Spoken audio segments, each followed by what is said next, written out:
A girl named Cindi, the love of her father, the death of the mother led to another. Upon the father's death she became a bother, now the charge of the other mother. The stepmother cares for Cindi in sorrow, with jealous stepsisters to boot.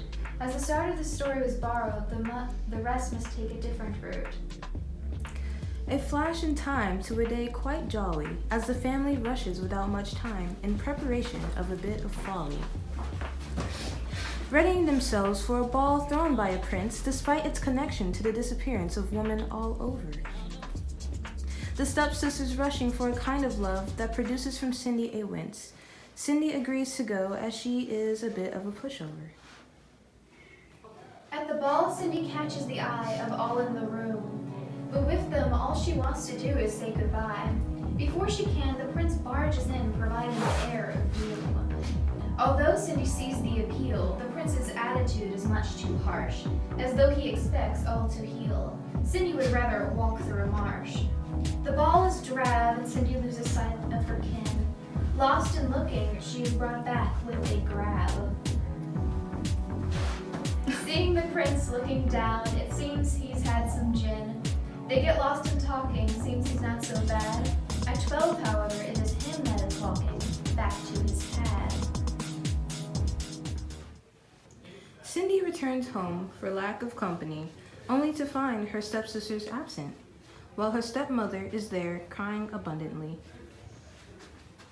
Cindi worriedly looks for a single remnant. She wants to return to the ball. To look for a clue, maybe a culprit, her stepmother refuses, viewing her a doll, and locks her in her room. Who'da thunk it? Out the window, who does Cindi see? But a small goblin with a lockpick in his hands. Cindi asks who he is, a friend he claims to be. He frees her to tell her his plans. My sisters have gone missing, and I've heard so have yours. Let's work together without hissing, and I have a plan that requires sneaking through the doors. The girls that have gone missing were in pairs of two, each a pair of sisters, with each pair being from different nations. Cindi notes, hoping for a breakthrough. Only the palace will tell if this case meets our expectations.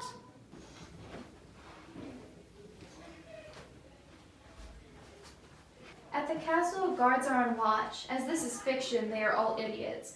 Only one could even be considered staunch, but he seems like he might be perfidious. Cindi walks up while the goblin sneaks behind. The guard seems startled, as she is quite pretty, but she doesn't respond in kind, as his personality seems quite gritty. She ignores her beauty, choosing instead to address his pay. She points out the other guards bumbling about, and how he is set to have a very long day, telling how he is more fit to be a scout.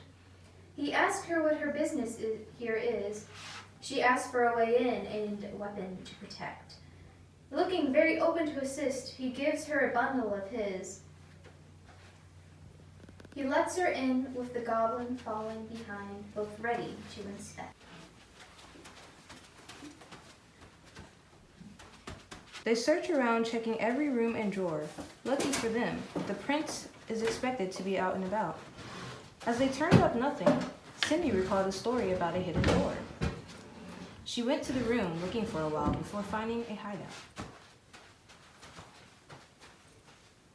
She enters a fancy door, emitting a grim aura.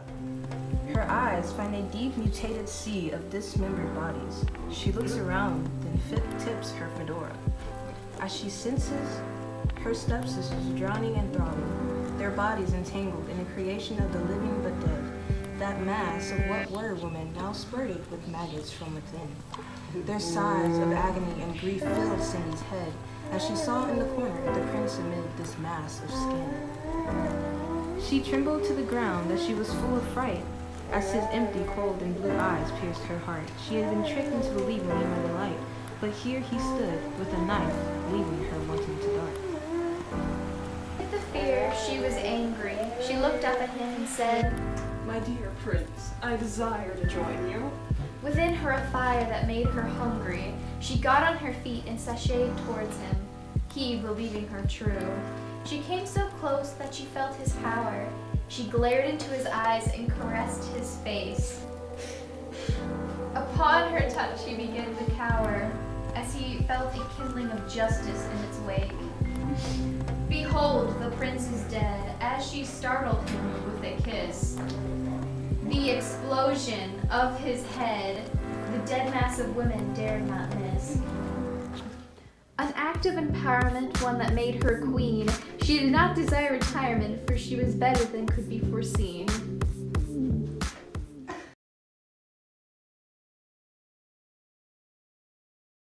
That was so bad. Wait, just okay. She keeps stabbing me too early. This is what you're gonna do. See, I keep stabbing when you say that he's dead, so I'm just like, dead. No, you're gonna wait until she puts the scissors Okay. up, so y'all are kissing, and then you just go and boom.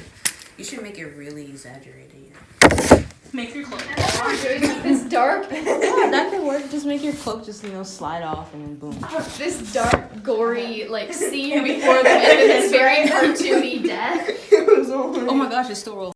Behold, the prince is dead, as she startled him with a kiss.